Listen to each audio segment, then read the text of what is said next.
आज का हमारा टॉपिक है evidences of evolution. Last class में हमने क्या क्या पढ़ा था? हमने पढ़ा था बिग बैंग थ्योरी के बारे में और कुछ ऐसे थिंकिंग्स एंड कुछ टाइप ऑफ पॉस्टुलेट्स दिए थे उस टाइप के कुछ नेचुरलिस्ट ने, कुछ साइंटिस्ट ने, कि मे बी पॉसिबल कि उस टाइम पे जब अर्थ का ओरिजिन हुआ था तो उस टाइम ऐसी ऐसी कुछ कंडीशंस रही होंगी, फिर ऐसे ऐसे ऑर्गेनिजम्स मतलब डेवलप किए होंगे।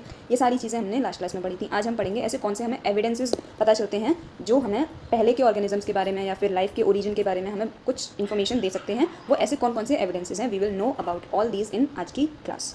सो इस कैटेगरी में सबसे पहले आते हैं हमारे पास फॉसिल फ्यूल्स। अब ये फॉसिल फ्यूल्स क्या होते हैं? तो जो डेडली रिमेन्स या बॉडी रिमेन्स रह जाते हैं आफ्टर डेथ किसी भी ऑर्गेनिज्म के, तो वो rocks and sand and dust, इन सारी चीज़ों की लेयर आ जाती है उन सारे डेड मैटर के ऊपर।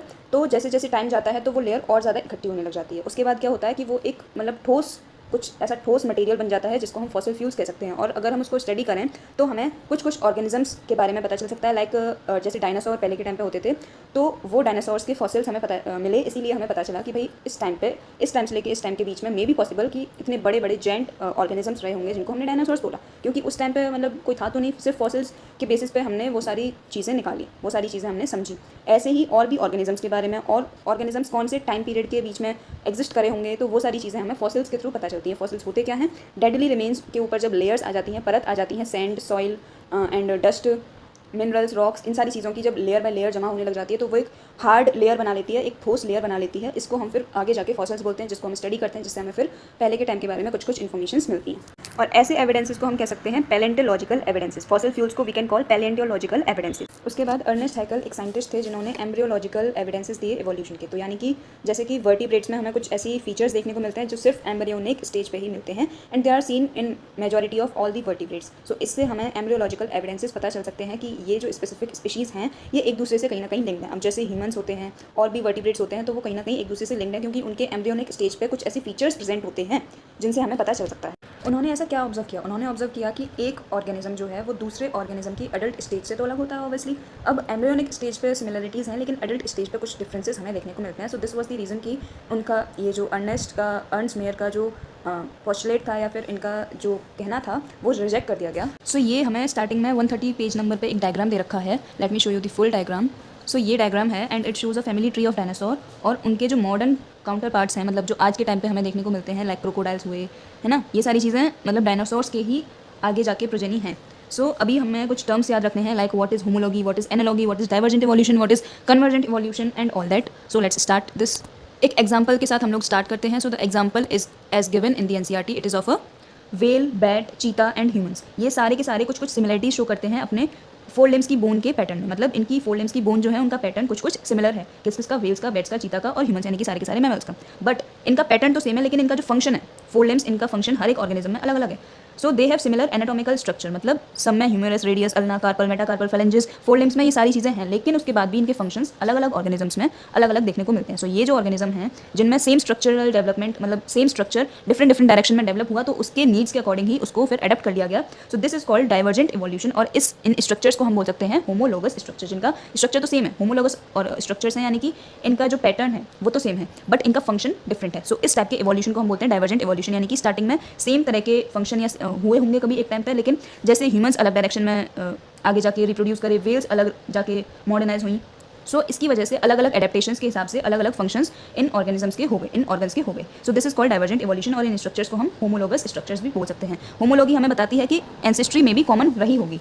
और बाकी एग्जांपल्स हम देख सकते हैं वर्टिब्रेट्स के हार्ट और ब्रेन का। सो this is also an example of homology या फिर डाइवर्जेंट इवोल्यूशन।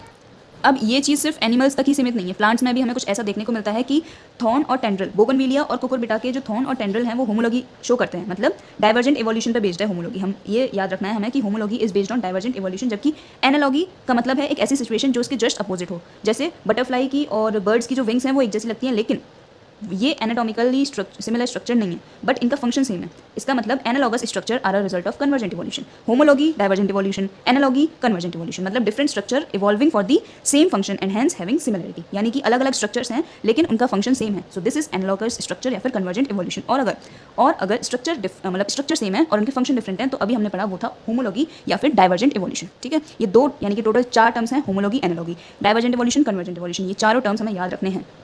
अब जैसे एनालॉगी के और एग्जांपल्स देख लेते हैं, जैसे ऑक्टोपस की आइज़ और मैमल्स और the flippers of penguin and dolphin, penguin और डॉल्फिन की जो फ्लिपर्स हैं यानी कि जो विंग टाइप की स्ट्रक्चर है वो एनालॉगी शो करती हैं। ऑक्टोपस की आइज़ और मैमल्स की eyes also are example of analogy. हम कह सकते हैं कि it is the similar habitat जिसकी वजह से सिमिलर एडेप्टिव फीचर्स अलग अलग ग्रुप ऑफ ऑर्गेनिज्म में हमें देखने को मिल सकते हैं। लाइक स्वीट पोटैटो जो कि एक रूट मॉडिफिकेशन है, पोटैटो एक स्टेम मॉडिफिकेशन है, ये एग्जाम्पल हो सकते हैं एनालॉगी के। कैसे? क्योंकि इनके स्ट्रक्चर तो डिफरेंट है, क्योंकि स्वीट पोटैटो एक रूट है, पोटैटो एक स्टेम है, लेकिन दोनों के दोनों फ्रूट्स हैं, दोनों के दोनों फूड हैं हमारे, तो हम इसको एनालॉगी में काउंट कर सकते हैं। अब इसके बाद 1950 में यानी कि इंडस्ट्रियलाइजेशन से पहले एक ऑब्जर्वेशन ली गई जिसमें हमें ज़्यादातर वाइट विंग्ड मॉथ दिखे ट्रीज़ के ऊपर और डार्क विंग्ड या फिर मेलानाइज्ड मॉथ कम थे। मतलब वाइट विंग्ड मॉथ का रेशियो डार्क विंग्ड मॉथ से ज़्यादा था बिफोर इंडस्ट्रियलाइजेशन। बट जब इंडस्ट्रियलाइजेशन हो गया और 1920 में दोबारा सेम जगह से ऑब्जर्वेशंस ली गई, कलेक्ट की गई, तो उसमें हमें पता चला कि इसमें dark winged moth same area में ज़्यादा थे जो कि पहले कम थे। इंडस्ट्रियलाइजेशन से पहले वाइट विंग मॉथ ज़्यादा थे, इंडस्ट्रियलाइजेशन के बाद डार्क विंग्ड मॉथ ज़्यादा थे, तो यानी कि प्रोपोर्शन रिवर्स हो गया। अब इस चीज़ को हम एक्सप्लेन कर सकते हैं कि इंडस्ट्रियलाइजेशन से पहले thick growth of almost white coloured lichen covered the tree. मतलब इंडस्ट्रियलाइजेशन से पहले लाइकेन की एक वाइट कलर की लेयर लगी हुई थी, हम ऐसा कह सकते हैं, ट्रीज़ के ऊपर, जिसकी वजह से जो वाइट विंग्ड मॉथ थे, white winged moth survive but dark winged moth predator से सर्वाइव नहीं कर पाए। ठीक है। अब इंडस्ट्रियलाइजेशन के बाद क्या हुआ, ये धुआं वगैरह की वजह से वो जो वाइट लेयर थी वो डार्क होने लगी, तो इससे एज अ रिजल्ट हमें देखने को मिला कि डार्क विंग्ड मॉथ ज़्यादा रह गए, क्योंकि अब बार्क का कलर तो डार्क हो गया, लेकिन जो वाइट विंग्ड मॉथ थे जो पहले अपने प्रीडेटर से बच जाते थे वो अब नहीं बच पाए, क्योंकि उनका बैकग्राउंड चेंज हो गया, बैकग्राउंड का कलर चेंज हो गया, तो इसीलिए दिस प्रोपोर्शन वॉज रिवर्स्ड।